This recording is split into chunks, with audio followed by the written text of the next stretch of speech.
Ares is easily one of the most powerful gods in the Greek pantheon. We see this during the flashbacks of God of War 1, as he was able to destroy the barbarian army just by thinking about it. So why is it that he had to roll up his sleeves and destroy Athens himself? Is there a reason for this within the lore of the series, or is this just a contradiction that is not worth thinking about? Well, that's exactly what I'll be discussing in today's video. God of War. Hey, how's it going guys? Captain Kuba here, and as I'm sure you remember, during the ending of God of War 1, the narrator tells us what the responsibilities of the Greek God of War are. Everything from determining which army wins or which one to destroy by simply willing it, falls under the responsibilities of the God of War. So why is it that Ares had to work so hard to destroy the city of Athens? Being the God of War, he could have commanded a stronger army to destroy Athens, or as I've said before, he could have simply destroyed the Athenian army by willing it. For the longest time I thought the answer was that Ares is a god who craves bloodshed, and is understandably wanting to have some fun. But it turns out that the official God of War 1 novel gives us another reason, one that is much more interesting. What I'm going to read for you is a conversation between Zeus and Athena. She lowered her head again to conceal the birth of a smile. "As my father commands, I have no thirst for my brother's blood. I don't believe he would say the same about you." She opened her hands helplessly. He cannot accept that Kratos and all the armies of humanity are mine to command, while among his legions are numbered only the undead and the darkspawn of Typhon and Echidna. But he has not been tricked nor even treated unfairly. You were there, father, you saw the contest, and you witnessed Ares' free agreement to my bargain. So according to the novel, Ares and Athena had a contest to see which of the war gods would take control of Kratos and the armies of the world. Athena won, and Ares was left with the armies of the undead and the children of Typhon, which would include the Hydra. This is why he couldn't send another army to destroy Athens or kill them like he did with the barbarians.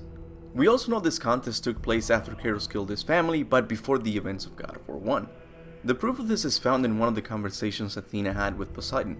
This is what she says to him. "Kratos had forsworn his service to Ares even before I won him and the rest of the armies of humanity in the challenge." Thanks to this small sentence, we can say that the contest must have taken place sometime after the events of God of War Ascension, because the game that follows it chronologically is Chains of Olympus, and in that game we already see Kratos serving Athena. I grow tired of the gods' request, Athena. I have given enough. Now take these nightmares from my head. It is not for you to say when your servitude ends. You will earn your freedom in time.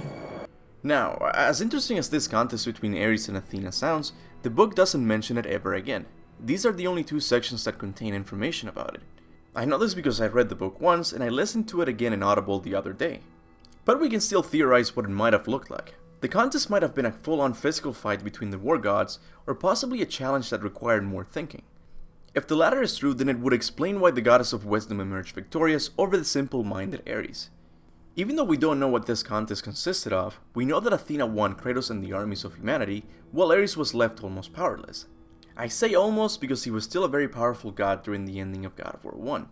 But he went from being a god who could kill an entire army just by willing it, to someone who only had an army of undead creatures at his disposal. This lack of power could be the reason behind Ares wanting to use Pandora's box during the ending of God of War 1. Now, what exactly did Athena do with this power after she made Kratos the God of War? This has not been confirmed by anyone at Santa Monica Studios, but I think there might be a connection with this cutscene seen in God of War Goes to Sparta. It is done. You have let go of that which made you mortal. Your ties to this world are severed. You are ready to be a god. I always thought Athena was giving Kratos her wisdom, as the color is the same shade of green seen during her death. While this might be true, it's also possible that the director of Ghost of Sparta read the God of War 2 novel and decided to make canon the story of Athena winning Ares' powers. Again, this is just speculation on my part, but I do think it's interesting that after Athena makes him officially the God of War, Kratos is seen doing his God of War duties in God of War 2. My lord, Kratos! Another city is ready to fall! Soon all shall know the glory of Sparta! With that said, let me know what you think this contest of the war gods consisted of. Was it a fight, or an intellectual challenge? Also, do you think Athena gave those powers to Kratos during the ending of Ghost of Sparta? Whatever your thoughts are, make sure to leave them in the comment section below. As always, I want to give a big thanks to all of my members for the monthly support of the channel. People like Chris Savage, Mohammed A, and Victor Von Doom, to name a few, are the main reason I can stay home and work in these videos. So from the bottom of my heart, thank you. I would also like to thank all of my loyal subscribers for liking and sharing my videos. This channel would be nowhere without your support. And with that said, thank you so much for watching, and remember, go forth in the name of Ragnarok.